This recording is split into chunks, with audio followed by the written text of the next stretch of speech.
Good morning and welcome to Rising. We have a very Wednesday show today. Robbie, is that a fair description, you think? Very fair description. Completely accurate. And Michael Starr Hopkins and Amy Tarkanian will weigh in on the drop in oil prices and implications thereof. And writer Maxim Lott, who has been on the ground in Russia, actually, he'll share his reporting on how the Russians actually feel about the invasion. He talked to them. Plus, political reporter Eli Yokley is going to show us some of the stats of Joe Rogan's listeners. That will be very of interest to the audience. He just has all the listeners in the world, right? So is that the stat? All right. Well, Ukrainian President Volodymyr Zelenskyy will give a virtual address to Congress today and is expected to renew his plea for a no-fly zone over his country and for more weaponry, including warplanes. Yesterday, it was reported that Zelenskyy reaffirmed that Ukraine will not enter NATO despite the open door policy and added that Ukraine needs new formats of cooperation. And amid chatter about a potential compromise, the Kremlin said Wednesday that Ukraine becoming a neutral state with a status comparable to Sweden and Austria is being discussed.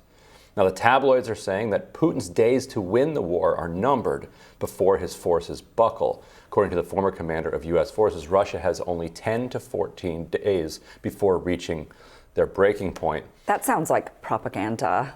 Well, is that even possibly accurate? I mean, I think it from a commander probably that's accurate. Technically propaganda, like it's directly coming from a military source, might also be accurate. You know, the idea, previously some Russian sources had been saying that they thought they could pull this off until June, at which point they would completely collapse.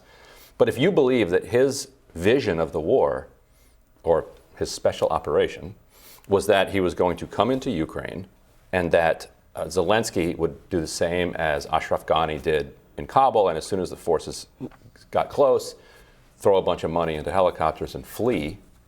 That was Putin's plan. Yeah. So that didn't happen. And a normal blitzkrieg, you have there's no such thing as a normal blitzkrieg, but a blitz is supposed to have like 4 different rows of troops coming in. He just sent basically 1 row in, and now they're just kind of sitting there. So how long can you just sit there? Well, I mean, they are making advancements. I just think that it's propaganda and obviously war is a lot. It's all propaganda. War is propaganda. Absolutely. So we want to push this narrative in order to demoralize their military.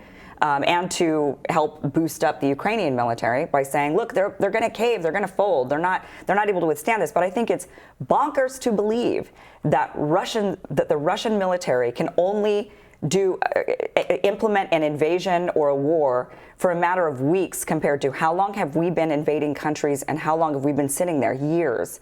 But how well does that go? Right, well, we screwed it up too. I mean, it's not what it's easier to believe Russia would screw it up than us.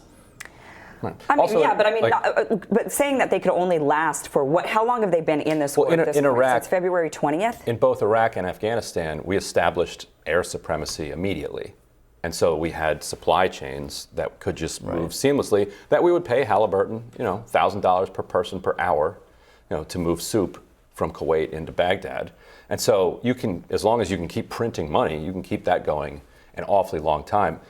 They don't have their supply lines locked down at this point. And so it can't go forever. Is 10 to 14 days propaganda? Sure.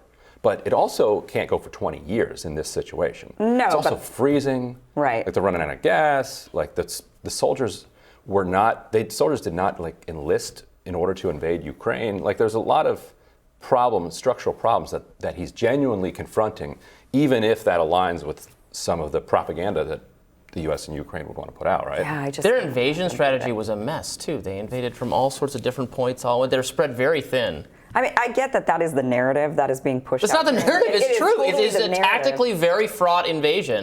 From their perspective, I think it's actually going exactly the way they expected it to go. I think that we had this envisionment that they were going to go in and take Kiev, and they were going to go in and take these, and that, when you look at actually the Russian strategy, that was never what they were doing. They were giving Zelenskyy... That's absolutely false. They were giving Zelenskyy an opportunity to go to the table and negotiate. The first 5 days, when the Russians went in, they actively were avoiding any sort of casualties, including military casualties. Right, they thought their strategy was wrong. They expected him to fold, to flee, or to fold. He didn't, and so their strategy was wrong. So they did get it wrong. They miscalculated. In that situation, they actually did not, because then they had most of their soldiers were still behind the border. So that was round two, bringing more of them in. So that actually wasn't a failure. That wasn't what the Russian strategy was clear. He had troops lined up at the border waiting to come in for round two.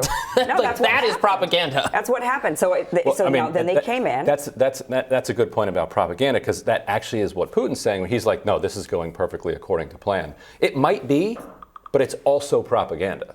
You know what I mean? Well, I mean, everything at this point is propaganda. Right. So you can't really believe the Russians saying that, no, everything's going swimmingly, but you also can't believe that, oh, yeah, the Russian military. I mean, we're talking about a world power. Are we really going to sit here and say, oh, in 10 days, they're totally going to collapse? I mean, that just sounds crazy. It's a big military. It's a powerful military. How long can a military that's cut off from, that doesn't have air supremacy and has a difficult time resupplying itself, how long can that military? Superpowers have been bogged down and defeated trying to pick off much weaker opposition countries than this. So I don't see why it's unthinkable at all. I think what's going to happen is in 10 to 14 days, Ukraine is going to come to the table and actually negotiate this out. Hopefully it's less than that even. Probably. I hope it's tomorrow. But what they'll then do is they'll say, see, it was the Russian, they'll spin it like it wasn't Zelensky going in and giving Putin what he wanted. Instead, it was the Russian military couldn't continue on, and so they negotiated, and now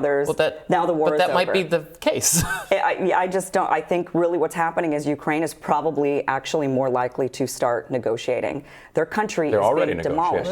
Right. Yeah. And so now they're saying we won't join NATO. That is not something Zelensky was saying up until this point. And now he's saying, fine, stop. So if it were true that the Russians were going to cave in the next 10 or fold in the next 10 to 14 days, Zelensky wouldn't need to go to the table. He could just wait them out. But that's not happening. He's actually saying, we won't join NATO. Okay, fine. Well, but I mean, many more people could die on both sides as this country is slowly, or not even very slowly, destroyed, which they don't want. And if they're not going to join NATO anyway, and they understand we don't want them to join NATO, they might as well give in to that demand so that, like, the less of the country per mile gets wiped out, right? And we all want the same thing. Right. And we also don't know exactly what that particular commander means by collapse, and collapse can mean a couple of different things. If you think that it means they'll all just disintegrate and die, well then no, that's not going to happen. But what collapse could mean is that they no longer have the capacity to continue moving forward. And in that case, they have made, I think, far more gains than the Western media is allowing its people to really its viewers to understand. I don't buy the idea of this like invincible Russian army, and it's not unique to Russia, but all superpowers in modern times have had not even in modern times, have had a lot more trouble than they expected, than their own governments expected, trying to invade and occupy foreign territory. And that's a problem we've had. That's a problem every major superpower has had. Being a superpower doesn't make you invincible. Maybe it makes you blind, actually, to the other side and the level of resistance that you'll face when you invade their country. I just think we're operating from the stance that what Putin's goal is to go in and actually take Ukraine, and that has been the Western narrative being pushed out there that's his goal, and that was he's invading the country. Well, but that he stated, and what many others have stated, is that that's not the goal. The goal was to get he said he's Ukraine. going to overthrow the regime. Well, he was saying that he was going to all he said was he wants them to write into the Constitution that they cannot join NATO.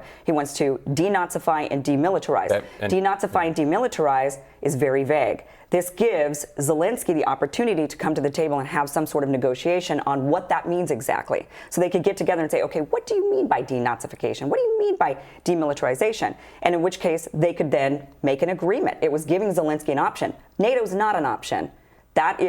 He is firm on that. He made that very, very clear. No negotiation on the NATO issue.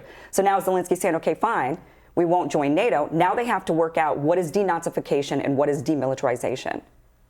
And we'll see what that is. Yeah, we'll see. Yeah, let's negotiate that. And if it means that everybody says that Putin is a giant winner and the most wonderful person on the planet, and what a wonderful war. They greeted him as liberators. It worked all according to plan. Then fine. If that ends the war. Obviously, that's not happening. But I don't know if that was the plan, to say, they were going to go in, capture Ukraine, capture these major cities, and then liberate the people. That was never being said from the Russian side of it. So I think the plan was I suspect the plan was to grab more territory and assume that the regime, Zelensky, is going going to run for the hills, and there will be some kind of more pro-Russian regime that comes out of that, maybe with more direct military involvement, or just because now they've taken more territory. I think that was probably the plan, and it didn't go according to plan whatsoever.